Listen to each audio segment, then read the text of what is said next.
নমস্কার বন্ধুরা, Shamsuddin geography study corner চ্যানেলে তোমাদের সবাইকে স্বাগত। আজকে চলে এসেছি ক্লাস 10-এর এবিটি এর টেস্ট পেপারে জিওগ্রাফির যে পেজগুলো আছে সেগুলি সমাধান পর্ব নিয়ে। এর আগে দুটো ভিডিওতে আমি 3টে পেজের সমাধান করেছি, তো আজকে বাকি দুটো পেজের সমাধান করে তোমাদের দেখাবো। তো আজকে কোন কোন পেজ দেখাবো তোমরা দেখতে পাবে। প্রথমে হচ্ছে যে পেজটা সমাধান করব সেটা হচ্ছে, দেখো এখানে লেখা আছে 108 পেজ এবং 130, এই দুটো পেজ তোমাদেরকে সমাধান করে দেখাবো। তো প্রথমে 108 নম্বর পেজটা সমাধান করে দেখাচ্ছি, তোমরা দেখে নাও প্রশ্নগুলো কি আছে, ভালো করে দেখে নাও এবং খাতাতে সেগুলো তোমরা লিখে নেবে। তো প্রথম প্রশ্ন দেওয়া আছে, দেখো মাশরুম রক ভূমিরূপটি হলো, শুধু আমি উত্তরটা করে দিচ্ছি, তোমরা দেখে নাও। প্রথমে করবে তোমরা গোর। 2 নম্বর, গ্র্যান্ড ক্যানিয়ন রয়েছে কোন নদীতে? উত্তর করবে কলোরাডো। বায়ু সম্পৃক্ত হলে আপেক্ষিক আর্দ্রতা হয় 100%। ক্যারিবিয়ান সাগরে ঘূর্ণিঝড় হলো, উত্তর করবে তোমরা হ্যারিকেন। পরের প্রশ্ন দেখো, চাঁদ পৃথিবীকে একবার প্রদক্ষিণ করে 27.1 দিনে। পরের প্রশ্ন, সমুদ্র তরঙ্গ হলো এক ধরনের উলম্ব আলোড়ন। তারপরে প্রশ্ন দেখো, জীবাণু দ্বারা বর্জ্যের বিয়োজনকে বলা হয়ে থাকে কম্পোস্টিং। পরের প্রশ্ন করবে তোমরা, ভারতে নবগঠিত রাজ্যটি হলো, উত্তর করবে তোমরা তেলেঙ্গানা। পরের প্রশ্ন আছে কি, দেখো সুন্দরী গাছ জন্মায় কোথায়? ম্যানগ্রোভ অরণ্যে। আচ্ছা, পরের প্রশ্ন একটা বাদ চলে গেছে, দেখো যে ভারতের বৃহত্তম কয়াল হলো, এখানে উত্তর করবে তোমরা ভেম্বানাদ। আচ্ছা, তারপরে যেটা বললাম যে ম্যানগ্রোভ। পরেরটা প্রশ্ন আছে কি, দেখো ভারতের ম্যানচেস্টার বলা হয় কাকে? উত্তর করবে তোমরা আহমেদাবাদকে। পরের প্রশ্ন, ভারতে গম উৎপাদনে প্রথম স্থান অধিকার করেছে উত্তরপ্রদেশ। ভারতের সিলিকন ভ্যালি অবস্থিত কোথায়? এখানে উত্তর করবে তোমরা বেঙ্গালুরুতে।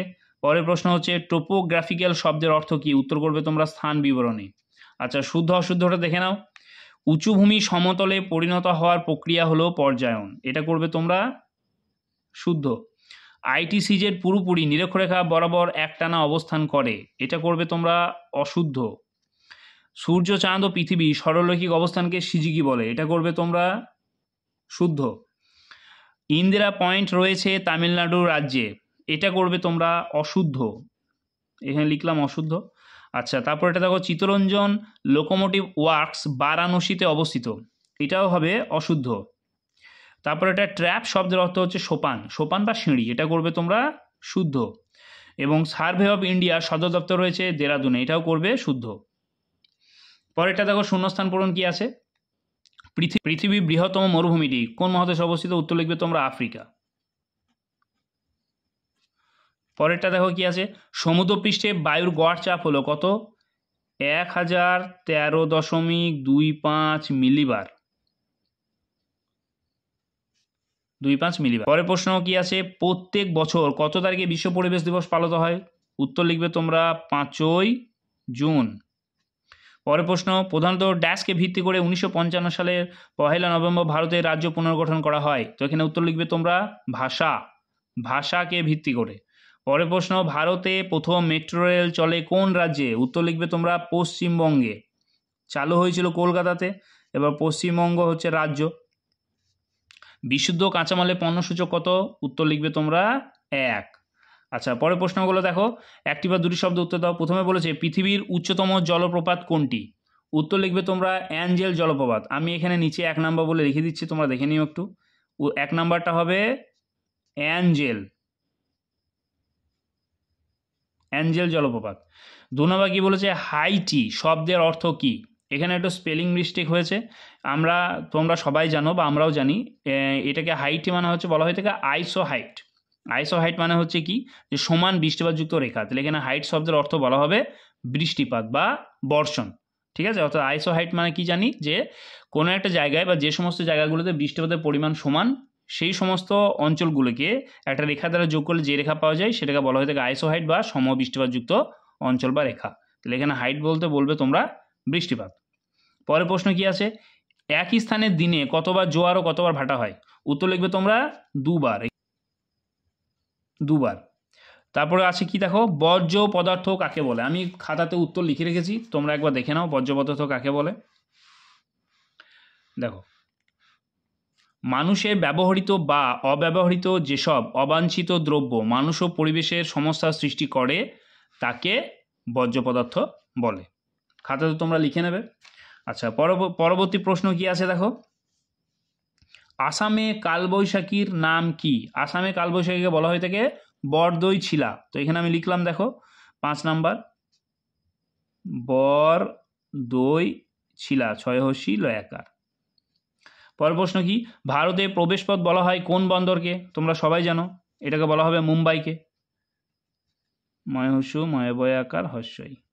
পরেরটা, আরাবল্লী পর্বতের সর্বোচ্চ শৃঙ্গের নাম কি? উত্তর লিখবে তোমরা গুরু শিখর। গুরু শিখর। আচ্ছা, বিএম কি? এটাও তোমরা একটু উত্তর খাতাতে লিখে রেখেছি, দেখে নাও। বিএম বলবে সমুদ্রতল থেকে ভূপৃষ্ঠের কোনো স্থানের প্রকৃত উচ্চতা যখন কোনো সংস্থা লিপিবদ্ধ করে তাকে বিএম বলে। তাহলে এই গেল হচ্ছে বিএম। বিএম এর কথার অর্থ হচ্ছে কি? বেঞ্চমার্ক। বেশ, তাহলে এই গেল তোমাদের এই প্রশ্ন। এবার পরের প্রশ্ন কি আছে দেখি। বাম দিকের সঙ্গে ডান দিক ইসরো। ইসরো করবে তোমরা ভারতে রকেট উৎক্ষেপণ সংস্থা। কান্ডালা, কান্ডালা করবে ভারতের শুল্কমুক্ত বন্দর। শৈলতক্ষেপ বৃষ্টিপাত, শৈলতক্ষেপ বৃষ্টিপাত করবে বৃষ্টির ছায়া অঞ্চল। আর ড্রামলিন হবে হিমবাহের সঞ্চয়কার্যে সৃষ্ট ভূমিরূপ। এবার আমরা এলাম 130 অর্থাৎ পরের পেজটায়। তো প্রথম প্রশ্ন কি আছে দেখো। প্রথম প্রশ্ন আছে বহির্জাত প্রক্রিয়া শক্তির মূল উৎসকে। তো এখানে উত্তর করবে তোমরা সূর্য।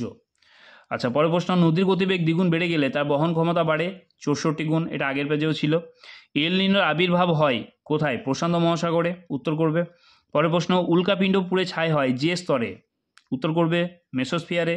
পৃথিবী, সূর্য ও চাঁদের একই সরলরেখে অবস্থানকে কি বলে? সিজি কি বলে? সমুদ্র স্রোত সৃষ্টিতে সব থেকে প্রভাব বিস্তার করে নিয়ত বায়ুপ্রবাহ। একটি জৈব ভঙ্গুর বর্জ্য হলো, এখানে উত্তর করবে তোমরা কাগজ। পরের প্রশ্ন, ভারত এবং পাকিস্তানের সীমানা নির্দেশকারী রেখাটি হলো, এখানে উত্তর করবে তোমরা র্যাডক্লিফ লাইন। পরের প্রশ্ন কি আছে দেখো, ভারতের সর্বাধিক প্রচলিত জলসেচ পদ্ধতি হলো কূপ ও নলকূপ। পরের প্রশ্ন, ভারতে কোন প্রকার অরণ্যের পরিমাণ সর্বাধিক? এখানে উত্তর করবে তোমরা আর্দ্র পর্ণমোচী। আচ্ছা, পরের প্রশ্ন দেখো কি আছে, ভারতে অবস্থিত হিমালয়ের সর্বোচ্চ শৃঙ্গ। ভারতে অবস্থিত হিমালয়ের সর্বোচ্চ শৃঙ্গ কোনটা? উত্তর করবে তোমরা কাঞ্চনজঙ্ঘা। সোনাল তন্তু বলা হয় কোন ফসলকে? উত্তর হবে পাট। পরের প্রশ্ন কি আছে, ভারতের বৃহত্তম পেট্রোশন শিল্পকেন্দ্রটি হলো জামনগর। আর মিলিয়ন সিটে অক্ষরেখা ও দ্রাঘিমারেখার বিস্তৃতি কত? 4 ডিগ্রি ইন্টু 4 ডিগ্রি। পরের প্রশ্ন দেখো কি আছে, বিভিন্ন প্রকার বহির্জাত শক্তির দ্বারা ভূমিভাগের সমতলীকরণ ঘটলে তাকে পর্যায়ন বলা হয়। এটা শুদ্ধ না অশুদ্ধ? এটা প্রথমে করবে তোমরা শুদ্ধ। দ্বিতীয় প্রশ্ন কি আছে, নীলনদের মোহনায় পাখির পা আকৃতির বদ্বীপ দেখা যায়, এটা করবে অশুদ্ধ। 3 নম্বর, হিমালয় নীলকণ্ঠ শৃঙ্গটি একটি পিরামিড চূড়ার উদাহরণ, এটা হবে শুদ্ধ। লা নিনা হলো এল নিনোর বিপরীত অবস্থা, এটা হবে শুদ্ধ। গৌণ জোয়ার সৃষ্টির শক্তি হলো বিকর্ষণ বল, এটাও হবে শুদ্ধ। শিবালিক ও হিমাচল হিমালয়ের মাঝে সংকীর্ণ উপত্যকা বলে তাল, এটা হবে অশুদ্ধ। আর উত্তর পশ্চিম ভারতে শীতকালে বৃষ্টির কারণ হলো পশ্চিমী ঝঞ্ঝা, এটাও করবে তোমরা শুদ্ধ। আচ্ছা, পরের প্রশ্ন দেখো কি আছে, শূন্যস্থান পূরণ। কোন স্তরকে বলা হয় প্রাকৃতিক সৌরপর্দা? এটা উত্তর করবে তোমরা ওজোন স্তর, ওজোন। পরের প্রশ্ন কি আছে দেখো, মরু অঞ্চলে শুষ্ক অগভীর নদীখাতকে কি বলে? ওয়াদি বলে। ও অন্তুস্তয়াকার দয়াহস্যি ওয়াদি। পরের প্রশ্ন, পৃথিবীর বৃহত্তম সামুদ্রিক মগ্নচড়া হলো কি? Grand bank, grand bank. পরের প্রশ্ন, জীবাণু দ্বারা বর্জ্য পদার্থের বিয়োজনকে কি বলে? কম্পোস্টিং বলে। ক ময়পয়কার কম্পোস্টিং, কম্পোস্টিং বলে। জীবাণু দ্বারা বর্জ্য পদার্থের বিয়োজনকে কি বলে? কম্পোস্টিং বলে। পরের প্রশ্ন, ভারতের কফি গবেষণাগারের নাম কি? উত্তর লিখবে তোমরা চিকমাগালুর, চিকমাগালুর, চিকমাগালুর। পরের প্রশ্ন, বৃষ্টির জল সংরক্ষণে অগ্রণী রাজ্যটি হলো? উত্তর লিখবে তোমরা তামিলনাড়ু, তামিলনাড়ু। ভারতের সর্বাধিক অরণ্যাবৃত রাজ্য কোনটি? উত্তর লিখবে মধ্যপ্রদেশ, মধ্যপ্রদেশ। ঠিক আছে, এটা হিসাব হয় আয়তন হিসাবে, আয়তন অনুসারে। আচ্ছা, পরেরটা দেখো কি আছে, কোন তিথিতে জোয়ারের প্রাবল্য সব থেকে বেশি হয়? কোন তিথিতে জোয়ার বেশি হয়? তো উত্তর লিখবে তোমরা কি? অমাবস্যা তিথিতে, অমাবস্যা। পরেরটা, পৃথিবীর অ্যালবেডোর পরিমাণ কত শতাংশ? সবাই জানো তোমরা 34%। পরেরটা, একটা ল্যান্ডফিল গ্যাসের নাম লেখো। খুবই সহজ, মিথেন। CH4। ভারতের বৃহত্তম বেসরকারি লৌহ ইস্পাত কেন্দ্র কোনটি? সবাই জানো তোমরা, এটা প্রথম হয়ে নাম যার ভারতের বৃহত্তম বেসরকারি লৌহ ইস্পাত কেন্দ্র কোনটি? তোমরা সবাই জানো, এটার উত্তর হবে কি? TISCO, TISCO, tata iron and steel company. আচ্ছা, কোন শিল্পকে শিল্পের শিল্প বলা হয়ে থাকে, মানে শিল্প দানব বলা হয়ে থাকে? ঠিক আছে, এটাকে উত্তর লিখবে তোমরা লৌহ ইস্পাত শিল্প, লৌহ ইস্পাত শিল্প, লৌহ ইস্পাত শিল্প। আচ্ছা, পরেরটা প্রশ্ন কি আছে দেখো, যে ভারতের আদমশুমারি অনুযায়ী শহরে ন্যূনতম জনসংখ্যা কত হতে হবে? 5,000 জন, 5,000 জন। পরের প্রশ্ন, ভারতের মহাকাশ গবেষণা সংস্থার নাম কি? আগেরবারও এই প্রশ্নটা এসেছিল, ISRO, Indian space research organisation. এবার বাম দিকের সঙ্গে ডান দিক মিলিয়ে নাও। তাহলে দেখো, মানাপাস হচ্ছে কি? ভারতের সর্বাধিক বা ভারতের সর্বোচ্চ গিরিপথ। থাঞ্জাভুর হচ্ছে দক্ষিণ ভারতের ধানভান্ডার। সোনালী চতুর্ভুজ তোমরা সড়কপথ। আর স্পট হচ্ছে ফ্রান্স। তাহলে এই গেল তোমাদের এই পেজের প্রশ্ন। যদি তোমাদের কিছু সমস্যা থাকে আমাকে অবশ্যই কমেন্ট করবে, কমেন্টে আমি উত্তর দিয়ে দেবো। আর যদি আমার ভিডিও ভালো লাগে থাকে তো প্লিজ চ্যানেলটা সাবস্ক্রাইব করো, লাইক করো, কমেন্ট করো এবং বন্ধুদের মধ্যে শেয়ার করে দিও। তো আজকের মতো এখানেই, দেখা হচ্ছে পরের ভিডিওতে পরবর্তী পেজের সমাধান পর্ব নিয়ে।